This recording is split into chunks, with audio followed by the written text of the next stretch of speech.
Wyoming News Now starts now. Good afternoon, and thanks for joining us. I'm Valeria Fugate. Let's start with our weather. Austin, what do we have today?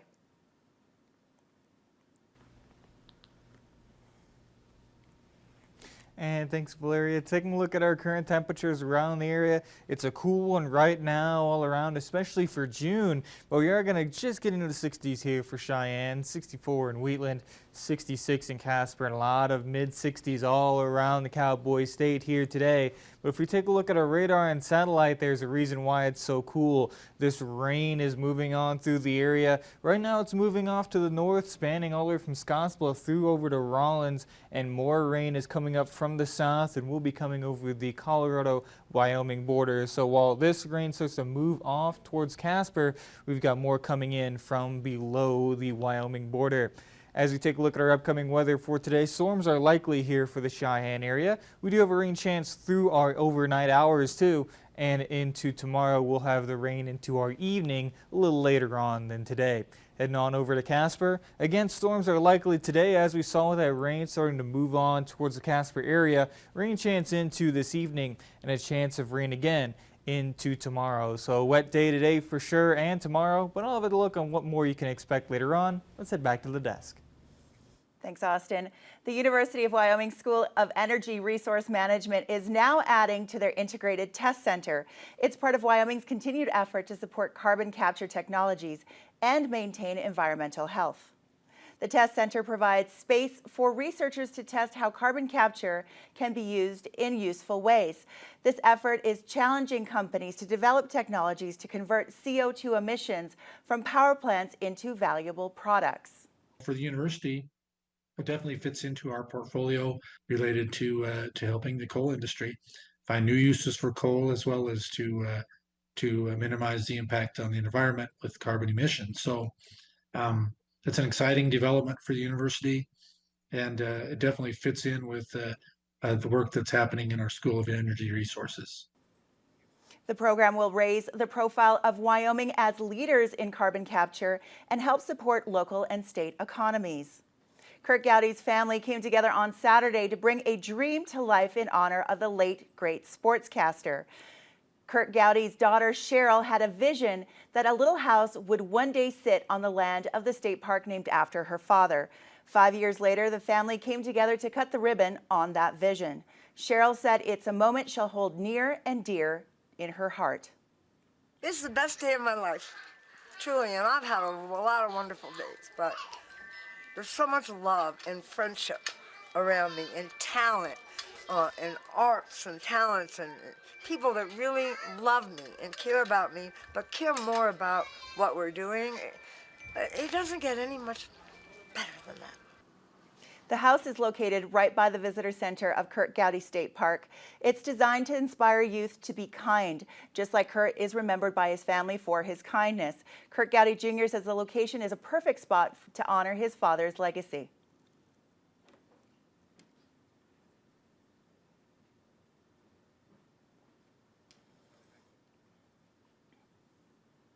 The little house on the park is now open to the public. The Wyoming Rescue Mission held their annual Fishin' for the Mission tournament on Friday. Our Nick Paniagua went down there to check out the fundraiser. The Wyoming Fishin' for the Mission is a fundraiser for the Wyoming Rescue Mission's year-long discipleship program to help those who want to get their life back on track due to any kind of issue. The fundraiser includes a fishing tournament, and community engagement coordinator Adam Fleck dives into the details. We get people to purchase boats either with their company or individually, typically with companies around the state of Wyoming. All the money that we are able to bring in with the tournament goes towards our discipleship program and any needs around the mission. Held at the Red Butte Ranch, the participants who gone fishing got up bright and early to get the tournament started. Guide Tyler Solik talked about his experience on the creek today. We've just had so much moisture that the river has dealt with a lot of creeks dumping mud in, and we've had to be selective with where we were going and finding fish. The nice thing is when it's off color, you usually catch a little bigger fish. So we caught some really nice fish today and got to fight a bunch and lose a bunch, and yeah, it's always good. Although he's not directly involved with the organization, Solik sings nothing but praises for all the fundraiser and the mission is working for. The mission does an amazing job of helping people that are in need, and we're called to care for those that are in need, and the mission fills that space. They get a bunch of amazing volunteers, and their management is incredible. They have a purpose that's very driven and focused. The mission has held the tournament for nearly a decade, and they are already holding registrations for the event next year. Especially for next year, we have an early bird registration. If you get signed up before the end of the year, we'll give a discount. We also are always looking for sponsorships. If somebody wants to pay for a breakfast, lunch, whatever it may be, obviously it's saving the mission money and contributing in a good way as well. We will fill up pretty quickly. The tournament typically does, but we'd love to have some new people out there if we can. If you would like to get registered and involved for next year, go to wyomission.org and contact Adam Flack. For Wyoming News Now, I'm Nick Peniagua. If you've traveled through the state this spring, you've likely noticed a number of bridge construction projects. Doug McGee has the details on this week's WYDOT report. While much of this year's highway construction is focused on road resurfacing, travelers can still expect to see numerous bridge work projects across the state. WYDOT owns and maintains nearly 2,000 bridges, all of which are inspected at least once every 2 years. And from that inspection, they'll generate a report that kind of indicates kind of the lifespan left of it. All bridges, like the 3 in the West River Road project near Warland, eventually require demolition and replacement. However, many can have their lifespan extended through rehabilitation work at a fraction of the cost. So it just depends on what the bridge needs. If they replace an entire deck, basically, that could give you anywhere between 15 to 30 years more. This year, WYDOT will contract to replace 8 bridges and rehabilitate 33. There's federal money set aside specifically for bridge rehab, and that number has increased over the years, so that's why you see more bridge rehabs than you see reconstructs. So. Expect to see bridge projects statewide throughout the summer. The work zones are generally short, but require caution with greatly reduced speeds and narrow travel lanes. Just look for the traffic signs, obey the traffic laws and speed limits. Reminding you to slow down in work zones and always buckle up. This is Doug McGee reporting.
Brittany or Jack or Jason? Do I have to hear what's playing in my ear? Just, yeah, a little bit lower. That way I can hear myself think. That's better, thank you.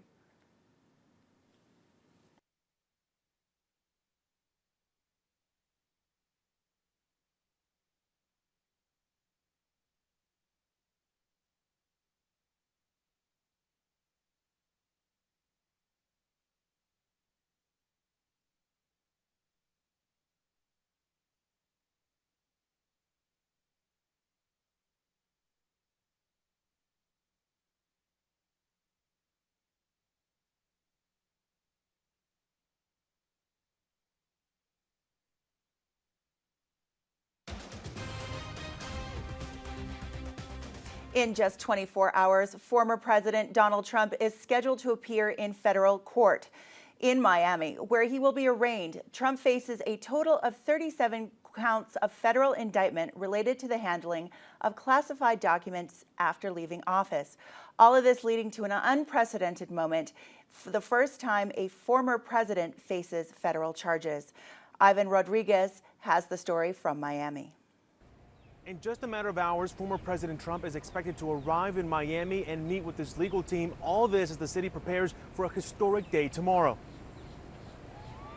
Ahead of a historic week, a defiant former President Trump doubling down in his rhetoric against the Department of Justice on the campaign trail. This vicious persecution is a travesty of justice. Trump, who is seen as the GOP frontrunner for the 2024 presidential nomination, faces a total of 37 counts, including 31 counts of willful retention of national defense information. Last week, special counsel Jack Smith said his office would seek a speedy trial and asked Americans to read the 49-page indictment on their own.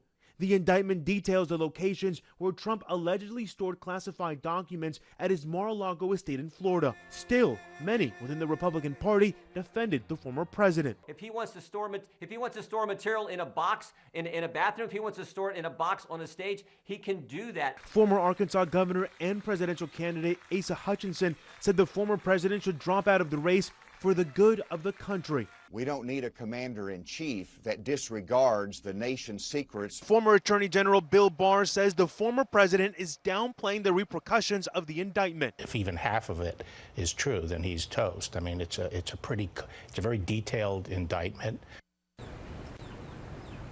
This afternoon, Miami officials will discuss security preparations ahead of Trump's arrival to court tomorrow. Already, we're seeing an increase in law enforcement, including Miami police officers and Homeland Security around the federal courthouse. In Miami, I'm Ivan Rodriguez.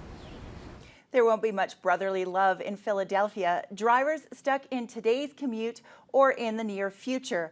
A section of I-95 in Philadelphia collapsed from a fire yesterday morning, and officials say it'll be a while before things are back to normal. People driving in Northeast Pennsylvania will need to have a lot of patience and maybe an extra audiobook. It was anything but a brush fire on Sunday morning. A tanker truck carrying petroleum-based products caught fire under the highway on I-95 in Philadelphia, causing part of the bridge to collapse, officials say. Mark Fuseli captured this smoke-filled footage as he drove the other side of the bridge. Officials have started putting detours into place. Philadelphia Mayor Jim Kenney says the fire is under control, and in a tweet advised commuters to, quote, plan for alternative routes or modes of travel. Philadelphia officials say the traffic in the area is expected to be affected for months. The National Transportation Safety Board tweeted that it is sending a team to investigate this incident. The cause and circumstances around the fire remains under investigation. There is no word of any injury or fatality.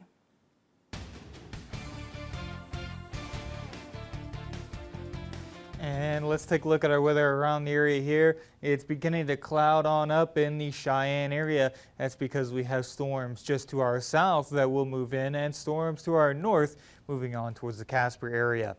And our Skycam is brought to you by Lennox Auto Body. Now let's take a look at our current conditions before we head on over to our radar. 59 degrees out there. It's still warming on up, so it is going to be a little cool day today. But we're going to continue to warm on up as we make our way through the day, even with that rain. 16 miles an hour for those winds, so a little breezy out there too. Might be a good day for some long sleeves. As we head on over to the Casper area, it's sunny right now, but as we saw by the radar, rain is on the way for Casper. 66 degrees out there, 9 miles an hour. So if you haven't head out just yet, be sure to pack an umbrella and be ready as rain starts to move on into the area from the south. Taking a look at our travel impacts, things are nice and dry all around the state for now. Some places getting rain, but that hasn't impacted our travel too much, and it's a nice and easy day to drive around. I'll have more on the thunderstorms here in just a moment. I'll see you after the break.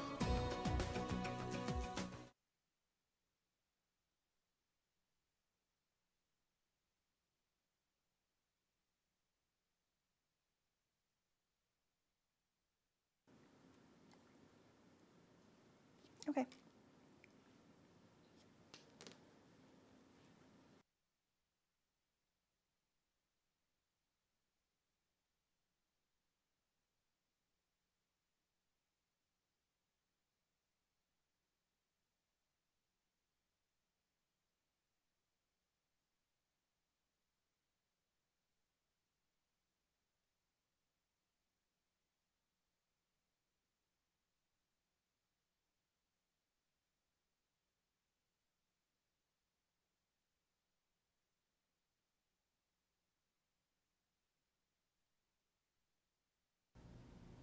Yeah, you know, more spin, more better.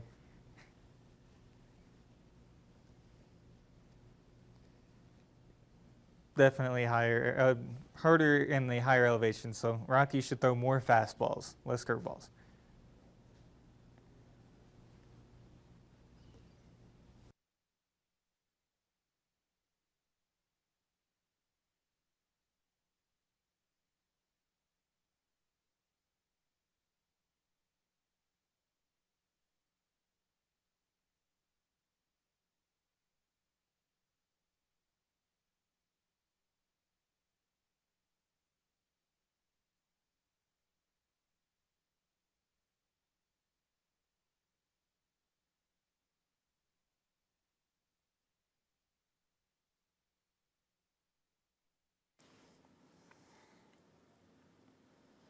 For weather, for the next it says weather open,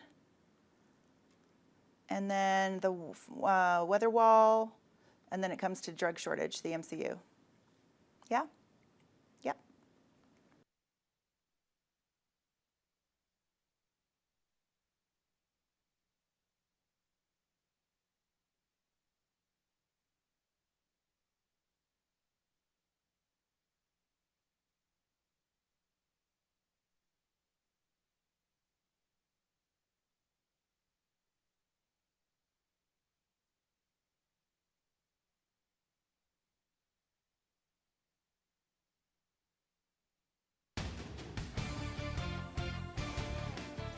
And welcome back, ladies and gentlemen. Taking a look over Pumpkin Vine, we can see that we do have some rain showers off in the distance there, and they will be moving on in through the Colorado-Wyoming border and then off towards the north into Casper. So we are going to have a bit of a wet day here today. But first, let's take a look. Are any of these storms going to be severe? Well, the highest risk of severe weather is going to be just to the south over the border between Colorado and Wyoming, but that doesn't mean that stronger storms can't move up through and cross the border into Wyoming. So we got to be prepared for active weather as we make our way around the area here in Cheyenne, up towards Casper too, and same thing from Laramie, all around the Cowboy State. So got to be ready for some thunderstorms here today.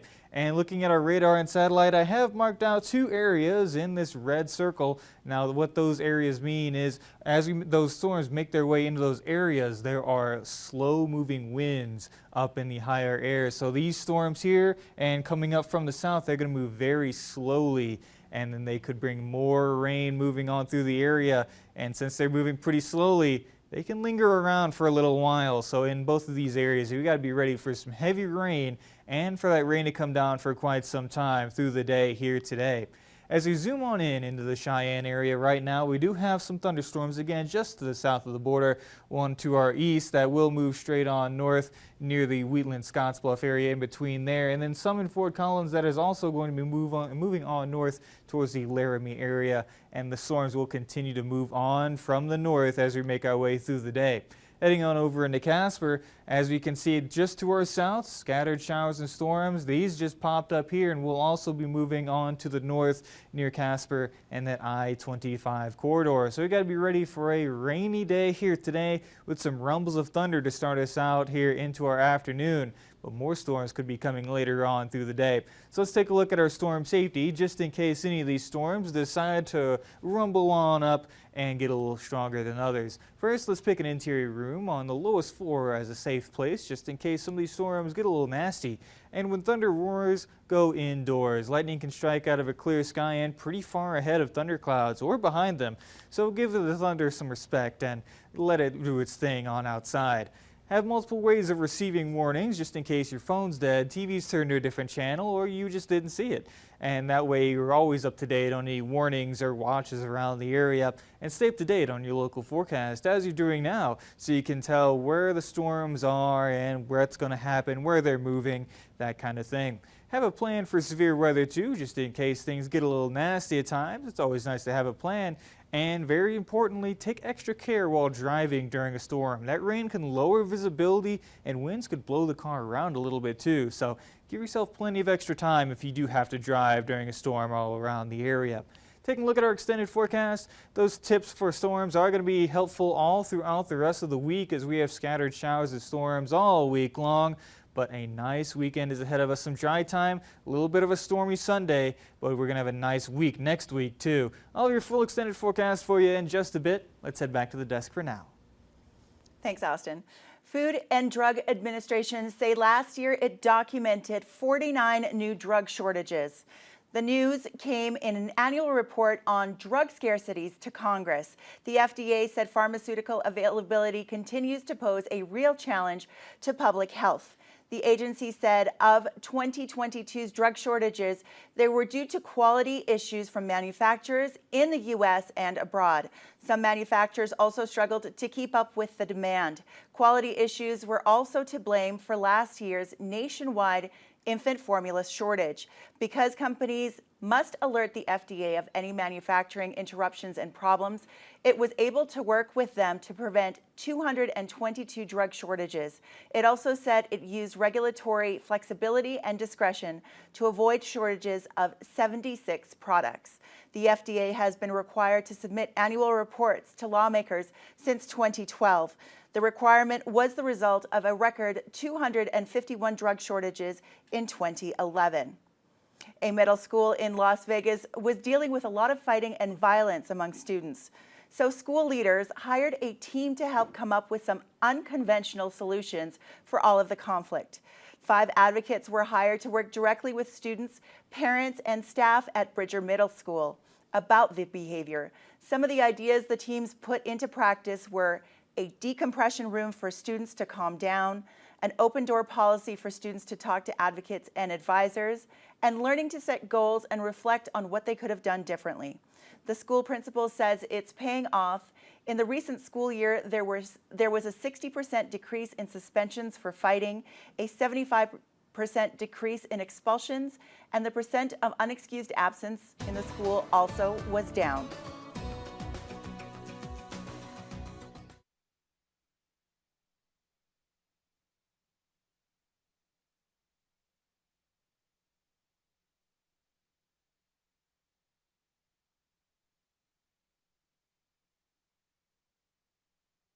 Expecting something. Ooh, honey.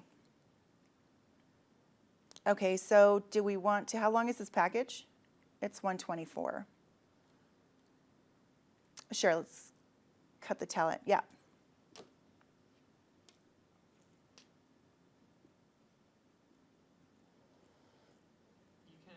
You can say something over the Skycam.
Actress Naomi Watts confirmed on Instagram Saturday that she and actor Bill Crudup are officially married.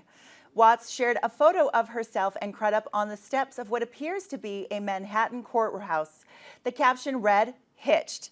Crudup and Watts reportedly began dating in 2017 when they played husband and wife on the Netflix drama Gypsy. However, their public debut as a couple came much later when they posed together on the red carpet of the Screen Actors Guild Award in February of 2022. Watts has 2 other sons from her previous marriage to actor Liev Schreiber. Crudup previously dated actress Marie-Louise Parker of Weeds, and whom she shares a son.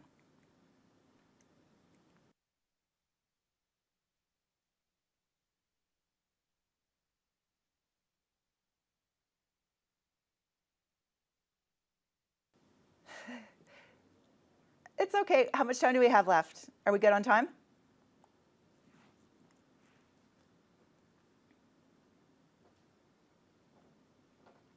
Hey, Jack. Okay, yep.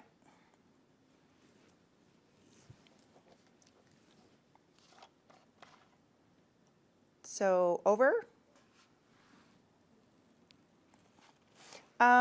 Sure. Austin, do you want to go over?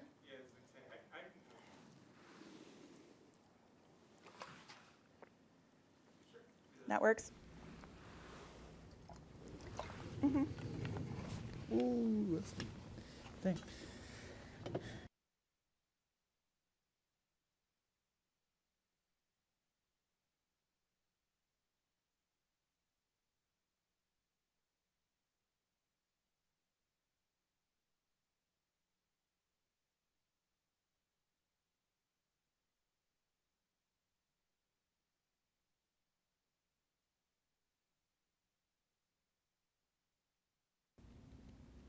Alrighty.